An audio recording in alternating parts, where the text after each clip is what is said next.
पुणे महाराष्ट्राची सांस्कृतिक राजधानी आणि या शहराची खरी ओळख म्हणजे इथला गणेशोत्सव। हा 10 दिवसांचा सोहळा, ही गर्दी, हा उत्साह, हे सगळं पाहून असं वाटतं की हा उत्सव शतकानुशतकांपासून असाच साजरा होत असेल। पण या उत्सवाच्या मागे एक रहस्य दडलंय, एक क्रांतीची गाथा आहे। तुम्ही विश्वास ठेवाल का की हा भव्य गणेशोत्सव एका ब्रिटिश कायद्याला तोडण्यासाठी सुरू झाला होता?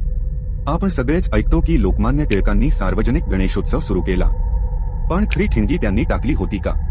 की त्यांच्याही आधी कोणीतरी हे बंड पुकारलं होतं? चला शोधूया पुण्याच्या पहिल्या गणपतीची खरी कहाणी। ही गोष्ट आहे 1890च्या दशकातली। इंग्रजांनी भारतात सभाबंदीचा कायदा लागू केला होता। 4पेक्षा जास्त भारतीय एकत्र येऊन राजकीय चर्चा करू शकत नव्हते। केसरीचे संपादक लोकमान्य टिळक जनतेला एकत्र आणण्यासाठी, त्यांच्या मनात स्वातंत्र्याची ज्योत पेटवण्यासाठी एक मार्ग शोधत होते। त्यांना एक असा मार्ग हवा होता जो कायद्याच्या कचाट्यातून सापडता लोकांना एकत्र आणेल। आणि इथेच कथेला एक अनपेक्षित वळण मिळतं। टिळकांच्याही 1 वर्ष आधी 1892 मध्ये पुण्यातल्या एका व्यक्तीने ही क्रांतीची ठिणगी टाकली होती। त्यांचं नाव श्रीमंत भाऊसाहेब रंगारी। भाऊसाहेब हे फक्त एक राजवैद्य नव्हते, तर एक क्रांतिकारक होते। भाऊसाहेब रंगारी यांनी 1892 साली त्यांच्या वाड्याबाहेर पहिला सार्वजनिक गणपती बसवला। पण ही मूर्ती सामान्य नव्हती। या मूर्तीत गणपती एका राक्षसाचा वध करत होता। हा एक छुपा संदेश होता। गणपती म्हणजे भारत माता आणि राक्षस म्हणजे इंग्रजी राजवट। ही मूर्ती म्हणजे इंग्रजांविरुद्धच्या लढाईचं एक प्रतीक होती। हा फक्त धार्मिक उत्सव नव्हता, हा एक राजकीय स्टेटमेंट होता। भाऊसाहेब रंगारींसारख्या क्रांतिकारकांनी टाकलेली ठिणगी लोकमान्य टिळकांनी पाहिली।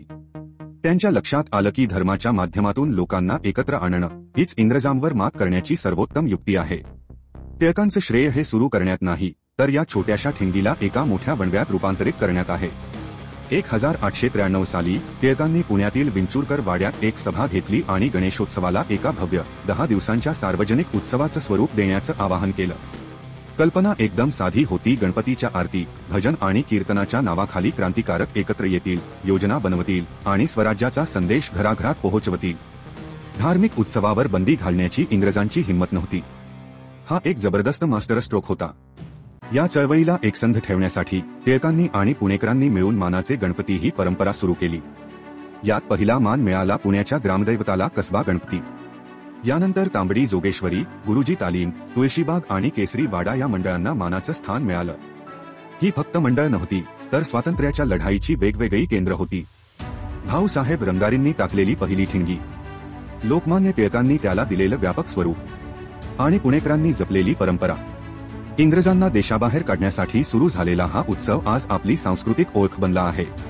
त्यामुळे पुढच्या वेळी जेव्हा तुम्ही पुण्याच्या गणेशोत्सवात ढोलताशांचा गजर ऐकाल, तेव्हा हे लक्षात ठेवा की हा प्रत्येक ठोका म्हणजे 125 वर्षांपूर्वी स्वातंत्र्यासाठी टाकलेल्या पहिल्या पावलाचा आवाज आहे।